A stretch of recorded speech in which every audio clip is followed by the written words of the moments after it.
Olá, pessoal! Sejam muito bem-vindos! Hoje a gente vai mergulhar de cabeça em uma das forças mais fundamentais do nosso universo. Uma força invisível que literalmente move o nosso mundo de jeitos que a gente muitas vezes nem se dá conta. Vamos juntos descobrir como ela funciona? Pensa só, desde a energia violenta de um raio na natureza, passando pela precisão de um eletrocardiograma que pode salvar uma vida, até a tecnologia que guarda todas as informações no seu computador. Tudo isso é governado pela mesmíssima força invisível. É uma ideia muito poderosa que está em todo lugar. E essa é a grande pergunta, não é? Como é que uma coisa que a gente não consegue ver, não consegue tocar, tem um impacto tão gigantesco em tudo?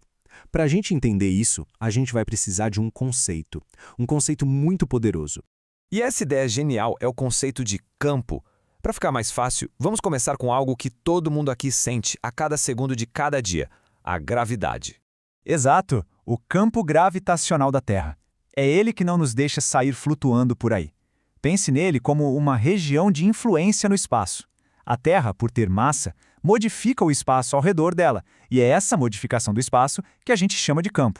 Agora, olha que interessante essa definição mais formal. Presta atenção nessas palavras. Região diferenciada do espaço, de existência real. Isso aqui é o pulo do gato. Um campo não é só uma ideia ou um truque matemático.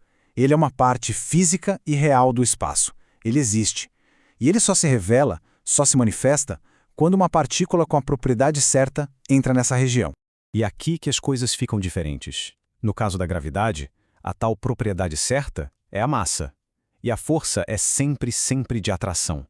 Agora, para o campo elétrico, a propriedade é a carga elétrica. E a história aqui é outra. A força pode tanto ser de atração quanto de repulsão. Isso, meus amigos, abre um mundo de novas possibilidades. Então, beleza. Como é que a gente descreve e mede essa força elétrica que funciona à distância? Para isso, a gente precisa conhecer o vetor campo elétrico, uma ideia brilhante que devemos a um dos grandes gênios da ciência. Esse cara aí, Michael Faraday, um cientista incrível do século XIX, foi o primeiro a ter a sacada de visualizar essas linhas de força preenchendo o espaço. Ele nos deu um jeito de entender como as cargas elétricas conseguem conversar umas com as outras, mesmo sem se encostar. E aqui está a nossa definição oficial. Campo elétrico é a região onde uma força age sobre uma carga. E dá uma olhada na unidade de medida, newtons por coulomb. Ela diz exatamente o que o campo é. Ela nos diz quantos newtons de força vão atuar em cada coulomb de carga que for colocado naquele pontinho do espaço. Para a gente entender bem o campo, a gente precisa de dois personagens nessa história. Primeiro, a carga-fonte, que vamos chamar de Qzão. Ela é a estrela do show, é ela que modifica o espaço e cria o campo. E aí entra a carga de prova, o Qzinho. O Qzinho é tipo o nosso detetive, um explorador. A gente coloca ele num ponto do espaço, mede a força que ele sente e assim a gente descobre como é o campo naquele lugar. Agora vamos traduzir essa ideia toda para a matemática. O vetor campo elétrico, que a gente representa pela letra E, nada mais é do que a força F que atua sobre a nossa carga de prova Q. Ou seja, E é igual a F dividido por Q. No fundo, a gente está medindo a força por unidade de carga. Isso nos diz o quão intenso é o campo naquele ponto, sem depender do valor do nosso detetive, da nossa carga de prova.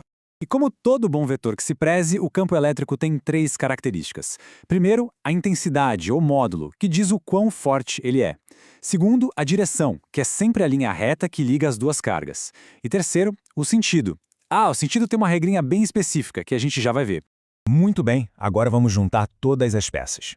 Como é que a força que uma carga qualquer sente se relaciona com o campo elétrico que já existe ali? A resposta está no sinal da carga. É ele que manda no jogo. E aqui está a regra de ouro. Foi uma convenção, um acordo. A gente sempre vai imaginar o que aconteceria com uma carga de prova positiva. A direção para onde essa carga positiva for empurrada é, por definição, a direção do vetor campo elétrico E. Simples assim. Então, o resumo da ópera é o seguinte: se a gente colocar uma carga positiva num campo, a força vai empurrar ela na mesma direção e sentido do campo. Eles andam de mãos dadas. Agora, se a gente colocar uma carga negativa, tipo um elétron, aí a força vai empurrar essa carga no sentido oposto ao do campo. O campo aponta para a direita e a força no elétron vai ser para a esquerda. Pessoal, atenção, porque essa é talvez a ideia mais importante de todas. O campo elétrico não é a força. Ele é a propriedade do espaço que faz a força existir. A carga-fonte Q modifica o espaço ao seu redor e ponto final. Esse campo existe ali quietinho. Não importa se tem outra carga para sentir ele ou não. Se uma carga de prova aparecer por lá, ela vai sentir uma força. Se não aparecer, o campo continua lá, esperando. E essa citação do físico M. Purcell é perfeita, resume tudo. O que ele quis dizer é: se a gente conhece o vetor campo elétrico em um determinado ponto, a gente já sabe tudo o que precisa para calcular a força em qualquer carga que for colocada ali. O campo já contém toda a informação. Certo. Agora que a gente já viu toda a teoria, que tal a gente colocar a cabeça para funcionar um pouquinho? Eu preparei um pequeno desafio para a gente testar o que aprendeu hoje. Pensem bem nisso. A gente tem um próton e um elétron. O valor da carga deles é o mesmo, só muda o sinal. Mas as massas são muito, muito diferentes. Se os dois entram no mesmo campo elétrico, qual deles vai ter a maior aceleração? A resposta mistura o que a gente viu hoje sobre a força elétrica com a boa e velha segunda lei de Newton. Fica aí o desafio. Pensem nisso e a gente se vê na próxima para desvendar mais maravilhas da física. Até lá!